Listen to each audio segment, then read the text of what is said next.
Hello, and welcome to Ranting Politics Headline Updates. I'm JOC, and boy, do we have a packed show for you today. From Trump throwing tariff bombs at our biggest trading partners to RFK Jr.'s wild ride through Senate confirmation hearings, we're diving into all the chaos. We'll break down the massive shakeup at USAID that's got everyone talking, plus Venezuela's surprising new deportation deal with the Trump administration.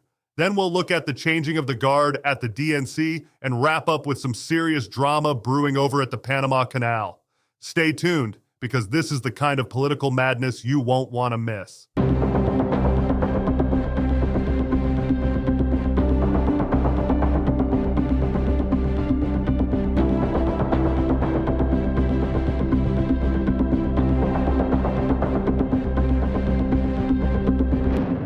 President Trump has just dropped what might be the biggest trade bombshell of his new term, slapping massive tariffs on our three largest trading partners.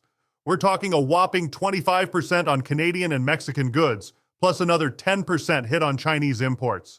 Talk about coming in hot. The move has created quite the spectacle in Republican circles, with party members tiptoeing around like they're walking on political eggshells. While Trump's loyal base is cheering from the sidelines, traditional GOP free traders are biting their tongues so hard they might need medical attention. Now Trump's playing this as a power move to tackle two major issues: the fentanyl crisis and illegal immigration. And he's got some backing here.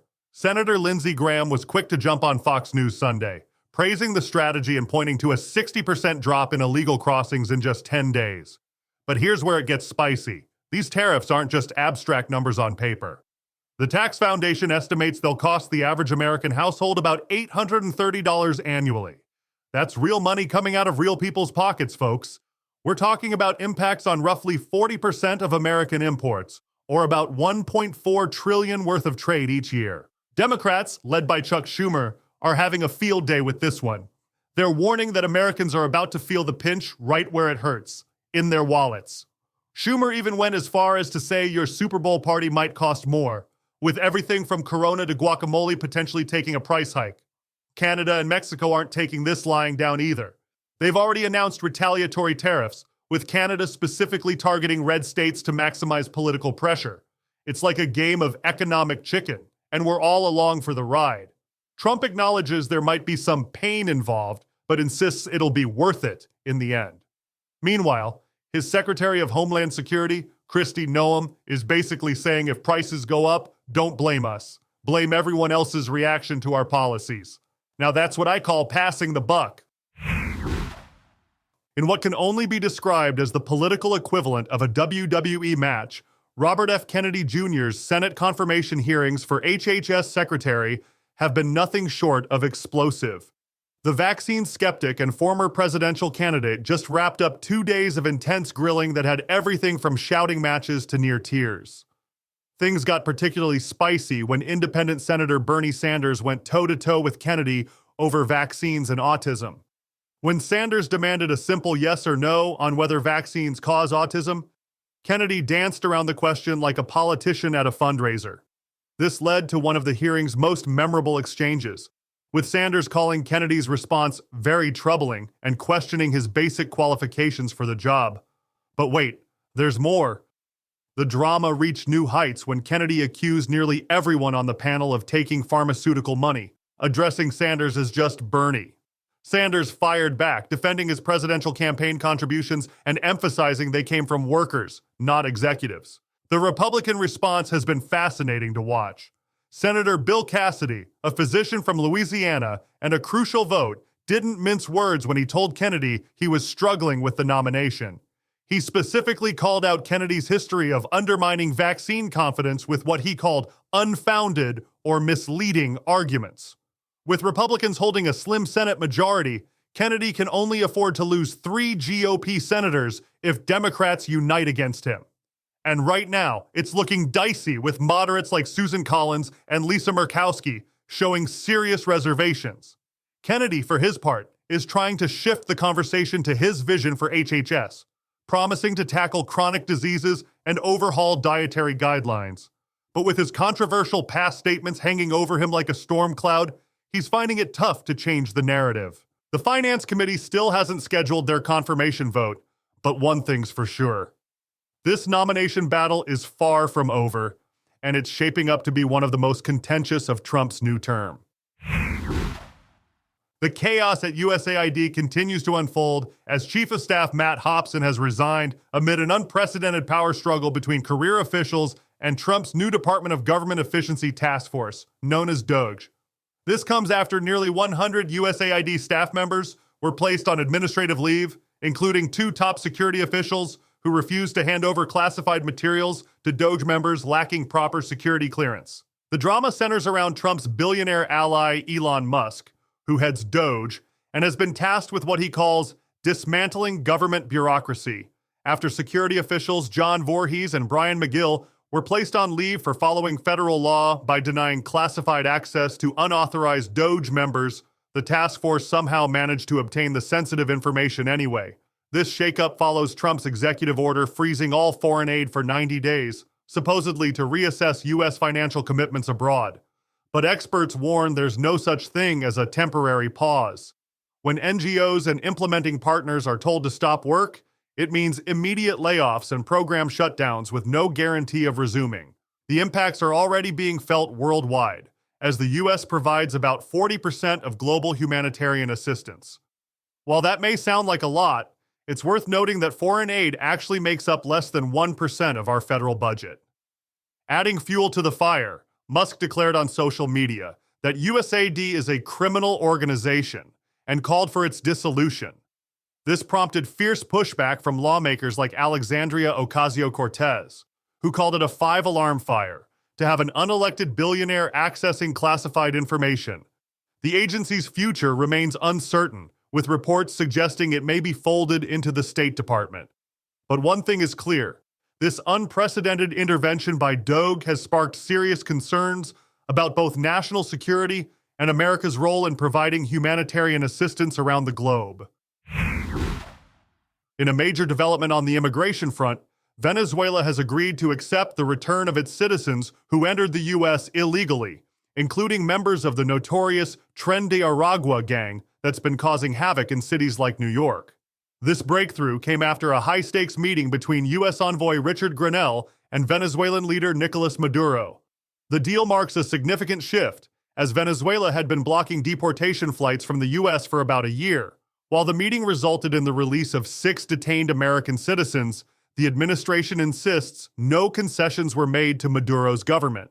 As Grenell put it, the only reward was his physical presence as the first senior U.S. official to visit in years. The timing couldn't be more critical, as ICE reports over 7,000 illegal migrants were arrested in just 9 days.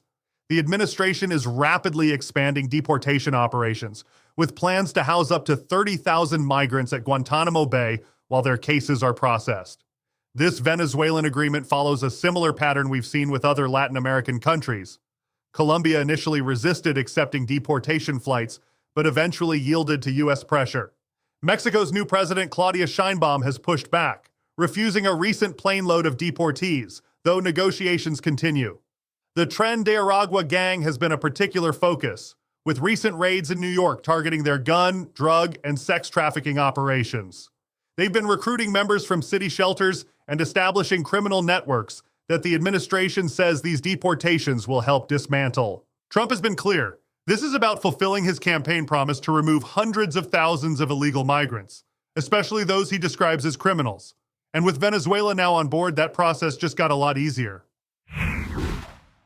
The Democratic Party has new leadership at the helm, with Minnesota's Ken Martin winning the race for DNC chair in what signals a major reset for Democrats after their devastating losses in 2024. Martin, who built his reputation leading Minnesota's Democratic Farmer Labor Party, secured victory on the first ballot with a commanding majority over his closest rival, Wisconsin's Ben Wickler. Martin's pitch centered on his proven track record, maintaining an undefeated streak in statewide races while other Midwestern blue wall states faltered. His deep relationships within the party, built over a decade of state-level leadership and service as DNC vice chair, proved decisive in securing the votes needed for victory. In his acceptance speech, Martin struck a unifying tone while drawing clear battle lines. "We have one team, the Democratic Party, and we have one fight," he declared. "The fight's not in here, it's out there. The fight right now is against Donald Trump and the billionaires who bought this country. Martin isn't wasting time getting to work. He's already outlined immediate priorities, conducting a thorough review of party finances and contracts, and launching what he carefully terms a post-election review process. Not an autopsy, he stresses, because our party's not dead.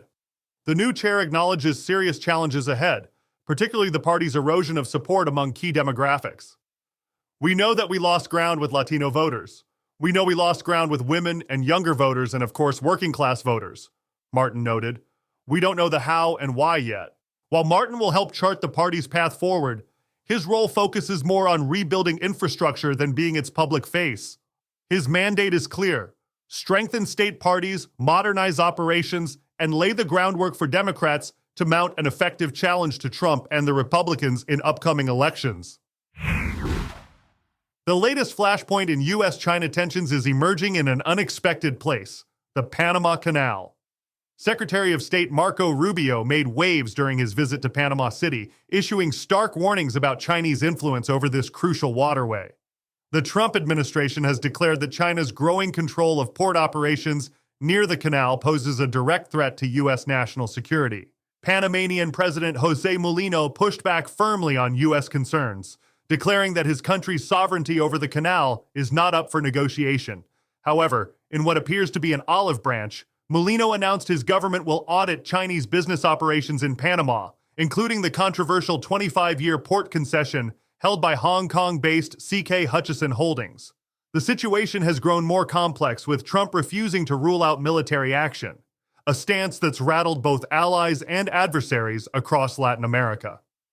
U.S. officials have also floated potential sanctions, including restrictions on Panamanian vessels entering U.S. ports. There are signs of compromise emerging, though.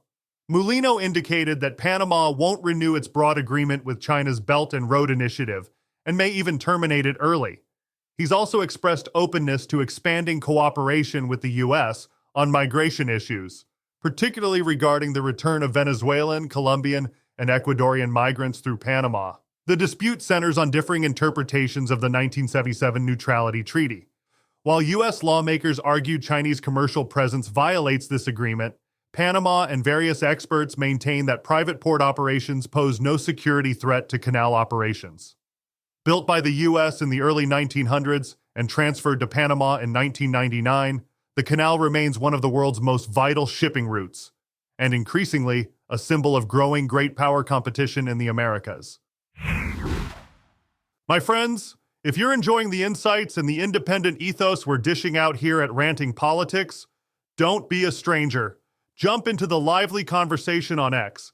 Give us a follow at RantingRP, or check us out at rantingpolitics.com, or stop over to our all-new YouTube channel. We're always buzzing about the next big headline and love to see your takes on the fiasco that is politics. And while you've got that phone handy, come on, I know it's in your reach. Do us a solid and tap that like and follow button on your podcast feed. Your support doesn't just boost our reach, it keeps real independent thought in the game against those giant media machines. We're also on all your favorite podcast platforms, from Apple Podcasts to Spotify and now Alexa. Hit that subscribe button for regular updates chock full of unfiltered analysis and all the news that's fit to rant about. This is JOC signing off, and thank you, our loyal listeners, for choosing Ranting Politics headline updates. We'll be back soon with the updates you need to navigate these interesting times.